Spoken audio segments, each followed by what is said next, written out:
stres itu kan sepertinya kayaknya negatif banget nih gitu ya.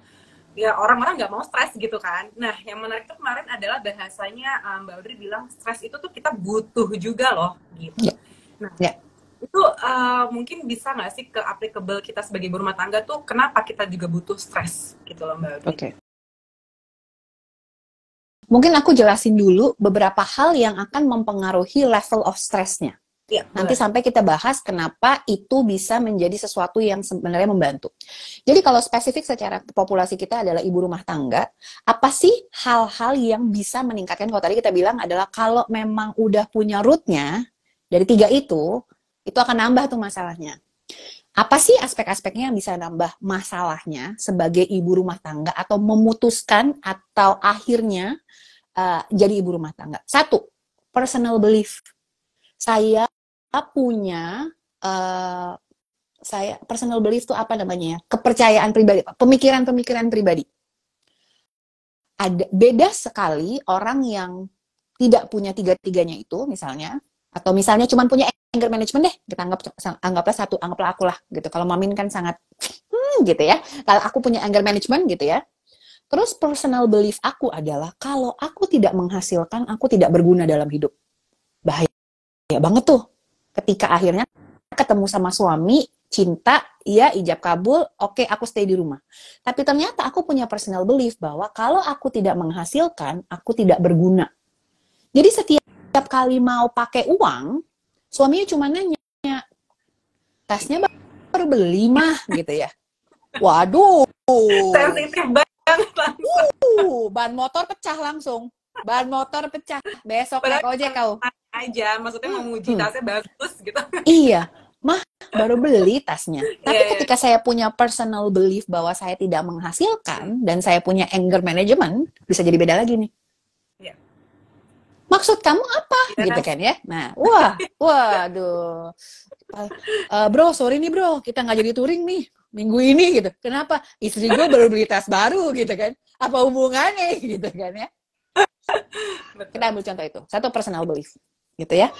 Banyak banget yang bilang anxiety karena jadi IRT dianggap remeh. Emang itu kayaknya stigmanya masih ada ya Mbak ya? Itu Gitu personal kan ya. belief yang tadi Mbak Duri bilang ya. Ya, tapi beda banget nih. Kalau personal beliefnya dari ibunya, dari neneknya, dari mertuanya, dari suaminya, Bun, kamu jadi ibu rumah tangga tuh tiket ke surga loh. Waduh, wow, itu beda banget, beda banget. Dan itu konsepnya beda banget. Dan setiap aku ngelayanin anak sakit itu aku tuh punya pahala. Setiap kali kalau ngelayanin suami tuh aku punya pahala. Wah, itu beda banget gitu kan ya. Misalnya ditanya, Bun, tas baru. Iya nih, alhamdulillah berkat dari suami. Beda banget tuh. Beda banget ya, betul. Iya, Dengan betul. dengan personal belief itu punya hal yang sangat beda banget gitu. Gitu ya. Responnya jadi udah beda banget gitu ya Mbak ya tadi ya. Betul. Dan ngomongin personal belief, ini ada yang komen nih, wah kata-kata itu nggak akan terucap tuh. Nah, ada orang-orang tertentu yang kata-katanya perlu terucap, ada yang itu memang udah personal belief dalam diri sendiri, gitu. Bahwa oh iya ya, ini memang udah sesuatu yang kamu lakukan dan this is just the best and the most precious job in the whole wild world yang kamu nggak akan punya di tempat lain. Beda. Yang kedua kita ngomongin prioritas. Prioritasnya apa nih? Kalau aku secara sadar, aku punya prioritas, misalnya, oke nih 1000 hari anak itu akan menjadi sesuatu yang mau aku lakukan dan aku tahu 3 tahun gue tahan-tahanin deh. Tapi aku tahu 3 tahun lagi aku akan bisa kerja, aku akan bisa melakukan ini dan segala macam dan tahu prioritasnya. Akan melenceng nggak? Ya akan melenceng, tapi akan balik lagi. Akan balik lagi. Oh iya, prioritasnya ini. Dri, prioritas kamu apa sekarang? Oh iya. Aku tahu kenapa aku misalnya melakukan ini, atau misalnya aku kenapa nggak kerja dulu gitu ya. Aku tahu prioritas aku. Beda sama yang ditanya, kenapa aku nggak kerja, sayang loh gini-gininya. Oh aku tahu saat ini aku mau memprioritaskan anakku. Dan aku nggak peduli orang mau ngomong apa gitu. Aku tahu prioritasku sekarang. Yang menjadi sulit adalah kalau dari sebelum menikah dan sebelum punya anak atau dalam proses pendewasaannya dia nggak tahu saya tuh maunya apa. Nikah karena umurnya, punya anak karena memang sudah begitu harusnya, tinggal di rumah karena memang memang begitu harusnya, aku nggak tahu nih prioritas aku mau mengerjakan apa sekarang. Nah, kalau orang-orang bilang harus punya ART 11 atau kamu punya ada Suaminya harus ada punya betul, company. harus punya apa kartu prioritas, sedangkan kamu kartu prihatin gitu kan, beda nih, yang satu prioritas satu prihatin gitu. Iya, iya. Semua orang pada bilang finansial, ternyata finansial itu ada di tahap keempat yang paling menentukan. Ini secara riset ya, Oke. tahap keempat yang paling menentukan. Yang ketiga itu adalah lifestyle-nya. Pertama kita ngomongin tentang personal values, yang kedua ngomongin prioritas bukan prihatin gitu ya. Yang ketiga ngomongin tentang lifestyle dulu nih. Bedanya, kalau yang kerjanya dari pagi sampai malam jumpalitan di kantor, malam abis itu clubbing, terus tiba-tiba punya anak harus ngurus di rumah, wah, itu shift-nya gede banget tuh.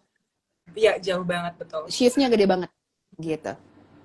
Tapi beda kalau yang memang lifestyle-nya, aku memang anak rumahan, yang aku memang sukanya di rumah, aku sukanya ngumpul-ngumpul sama keluarga, aku sukanya memang ada di rumah, berduaan aja sama anak atau sama suami. Beda yang lifestyle-nya selalu aku harus ketemu orang, dan gak ada yang salah ya.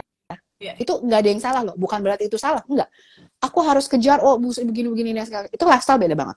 Jadi ketika masuk ke dalam rumah tangga, harus jadi ibu rumah tangga, full di rumah, loneliness-nya ada, anger-nya ada, personal belief-nya salah, ditambah dengan lifestyle yang biasa gue jam segini jedak-jeduk, sekarang jedak-jeduknya anak bangun apa enggak nih, gitu. Iya, nyusuin. Gitu. Nah, baru yang keempat, itu baru masalah finansial. Jadi kalau orang pada bilang, oh iya ya, karena dia nasabah prioritas, lu mah nasabah prihatin, ntar itu nomor 4. Ntar dulu. Masih ada satu, yang pertama itu personal belief, yang kedua prioritas, yang ketiga ngomongin lifestyle, yang keempat baru ngomongin finansial. Tapi nggak bisa menutup, tentu saja lebih nyaman kalau misalnya nangisnya bukan di angkot, tapi di Mercy misalnya gitu. Tentu saja. Tapi itu bukan yang pertama. Oke, itu keempat. Betul. Ya, parents. Secara riset dari dan di riset itu tuh partisipannya nggak main-main, Mam. Partisipannya 2000 orang. Oh, oke. Jadi riset yang cukup besar gitu. Riset yang cukup besar dari 2000 orang, makanya kenapa bisa relatable, karena memang risetnya segitu banyak orangnya gitu. Bisa relatable gitu. Nah, sehingga tadi menjawab pertanyaan Mamin adalah gimana dong cara regulate-nya gitu ya. Terus kita gimana dong? Lihat dulu masalahnya yang mana. Bener nggak sih masalahnya itu di finansial atau masalahnya di personal belief-nya aku? Gitu. Personal belief yang bikin aku tetap masih ada menjadi ibu rumah tangga adalah kata orang ini pekerjaan mulia, dan kalau nggak nurut suami, durhaka misalnya. Itu perlu dicari lagi nih personal belief-nya. Prioritasnya di mana gitu. Nah, ada juga yang bilang, aku kerja keras buat self-care itu butuh duit banyak. Go for it. Exactly. Sebenarnya nggak salah ya. Nggak salah. Karena personal belief tiap orang itu beda-beda ya, Mbak Audrey ya. Betul. Personal belief-nya itu, dan aku nggak bisa bilang, aku baru kenal kamu sekarang paling berapa, 20-30 tahun yang lalu. Apa sih yang udah 20-30 tahun yang lalu yang kamu laluin, yang aku nggak laluin? Iya. Aku nggak bisa, gitu. Personal belief-nya beda sekali, gitu. Oke, jadi personal belief, prioritas, lifestyle, dan finansial. Jadi kalau aku bilang, banyak juga ibu rumah tangga yang sebenarnya enjoy banget ya Mbak Audrey jadi ibu rumah tangga, gitu kan. Benar-benar menikmati proses kayak dia menemani anak tantrum, mungkin menurut dia itu happiness gitu kan, ada rasa achievement tersendiri gitu, ada juga yang bikin bekal lucu-lucu ya buat dia tuh happiness juga, tapi buat kita yang mungkin personal belief-nya nggak bisa kayak damn it, bikin bekal kayak gitu. Betul. Saya ngeliatin reelsnya, saya senyum. Tapi pada saat itu saya tarik nafas. Betul Mbak. Saya beli peralatan garpunya, ternyata pas booking, oke deh saya buang aja garpu-garpu kecilnya, nggak kuat. Jadi memang lagi-lagi apapun yang kita lihat di sosmed itu masih kita filter juga ya Mbak. Cocok nggak sama personal belief kita, cocok nggak sama lifestyle kita, dan seterusnya. betul, Oke. bener banget. Sama kayak tadi kan, kenapa aku menjelaskan dulu kenapa itu ada gitu kan ya. Kenapa itu ada beberapa certain priorities-nya gitu. Nah, kenapa stres itu perlu? Aku akan ngambil contoh misalnya kalau di sini banyaknya ibu-ibu adalah biasanya apa sih yang terjadi sama anak-anak kalau mau tumbuh gigi? Nggak mau makan GTM. Hmm, rungsing, Ya. demam, Hmm. itu bagian dari stres. Memang biasanya adalah untuk growth kita butuh stres. Oke. Ini aku ambil dari segi anak-anak. Aku akan ngambil satu lagi dari segi olahraga. Kalau teman-teman pada tahu gimana sih caranya supaya bisa kakinya lebih kuat. Ototnya perlu dibentuk. Harus diberikan stres, harus misalnya latihan beban, habis itu akan ototnya membesar. Sama, gimana caranya anak-anak bisa naik kelas? Jadi bisa go through another step adalah mereka harus ujian. Nggak ada ujian yang enak. Nah, sedangkan tubuh kita itu memang butuh stresor. Untuk bisa bertumbuh, untuk bisa bertahan hidup, itu butuh stresor. Jadi, bukannya nggak punya stres, tapi punya stres, satu, punya stres dalam kapasitas yang cukup. Nah, cukup buat aku, beda nih cukup sama buat Mamin, ya kan, gitu ya. Cukupnya itu dipengaruhi oleh apa lagi tadi? Ya, 4 yang tadi itu. 1, personal belief-nya. 2, prioritasnya. 3, lifestyle-nya. 4, baru finance. Nah, stresor setiap orang bisa beda-beda. Kenapa sih saya butuh stres? Bisa nggak sih kalau nggak stres aja gitu, misalnya. Sekarang aku bayangin gini, aduh anak saya bawel banget, dari bentar lagi mau berenang, habis berenang mau main sepeda, habis main sepeda dia mau jogging, mau ini. Sekarang ibu-ibu ingat kalau pada saat anaknya lagi panas gimana? Cuman bisa dibilang, ada mau ini nggak? Enggak. Ada mau ini nggak? Enggak. Stres nggak ibu-ibu? Stres. Stres juga. Jadi stres memang bagian dari hidup. Memang bagian dari prosesnya kita. It is needed to be stressful is needed, tapi dalam kapasitas yang sehat. Belajar pasti susah. Mungkin ada para ibu-ibu yang baru punya anak pertama baru nyadar, ya Allah, ternyata gue bisa sesabar ini ya, gitu.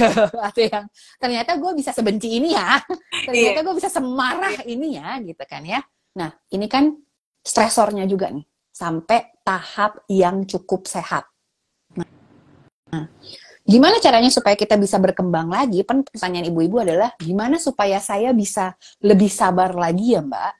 Masalahnya, dari kemarin sih saya udah coba cari Mamin, cuman belum ketemu. Di toko oranye sama toko hijau, sabar belum ada stoknya. Kalau ada udah Kalau ada udah linknya boleh dikasih, guys. Aku juga butuh, link guys, di nomor sini. sekian ya. Iya, gitu kan.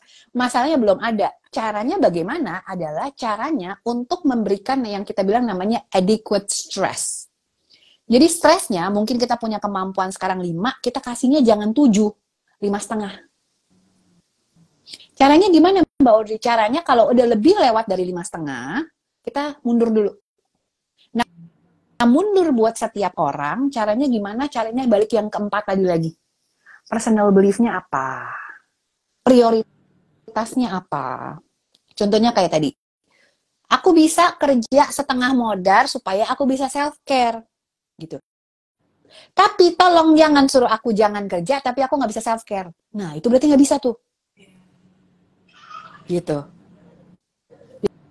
Jadi setiap orang mesti kenal dulu nih personal belief-nya apa supaya tahu sampai di mana stresornya cukup buat aku. Misalnya contohnya, kalau orang-orang yang nggak kenal aku atau mungkin teman-teman ngeliat aku sekarang, pasti Mbak Audrey seneng banget deh kumpul rame-rame, happy-happy gitu ya. Tidak teman-teman. Habis itu, kamu tolong jangan ngomong sama aku sampai 2 jam ke depan. Mbak, kamu introvert ya? Ya, nah kayak gitu. Itu Iya kamu. kan?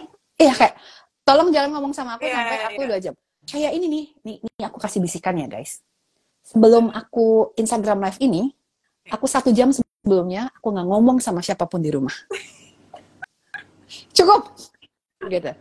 Iya, Nggak iya. ngapain, karena dan orang rumahku udah paham gitu bahwa oh bentar lagi aku akan ngomong, akan online gitu 1 jam gitu. Dan oh itu yang aku rasakan sekarang, gimana aku ngatur prioritasnya. Yes. Gimana aku ngatur prioritasnya. Nah, itu ngomongin tentang prioritas nih gitu. Aku butuh ngerjain apa nih gitu kan ya. Tapi kalau kita ngomongin prioritas lagi, amit-amit kalau ada anggota keluarga aku sakit, ya aku akan cancel ini. Itu ngomongin tentang prioritas. Stresornya cukup lebih dikit untuk extend, tapi balik lagi ke 4 poin tadi lagi. Personal belief, ngomong tentang prioritas lagi, ngomongin tentang lifestyle, baru yang keempat ngomong tentang finansial.